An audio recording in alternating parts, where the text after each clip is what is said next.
নবী জবাব দেন, ফাতেমা রে, আমার উম্মত ফালাইয়া কেমনে যাব রে, আমি ছটপট করি, কান্দি। ফাতেমা বলেন, বাবা এই জমিনে উম্মতের জন্য এইভাবে কান্দেন। আমি ফাতেমা আপনার পাশে থাইকা সান্ত্বনা দিলাম, আপনাকে বুঝাইলাম, মাথায় হাত বুলাইলাম।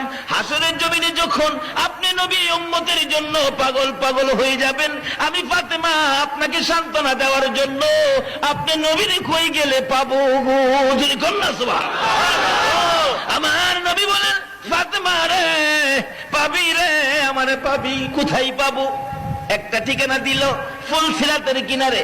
রে ফাতেমা, ফুলসিরাতের কিনারে যদি আমারে না পাও, তাহলে দৌড়ে যাবে রে জাহান্নামের দরজায়। জাহান্নামের দরজায় যদি আমারে না পাও, যাবি রে মিজানের পাল্লার কাছে। মিজানের পাল্লার কাছে যদি আমারে না পাও গো ফাতেমা, যাইয়া দেখবি রে আমার উম্মতের ব্যথা বুকে লইয়া আল্লাহর আরশের নিচে সেজদায় পড়ে উম্মতি উম্মতি বলে কান্দি।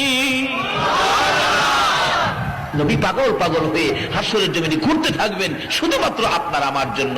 এই নবীর মাসই হলো শাবান, শবে বরাতের মাস। এই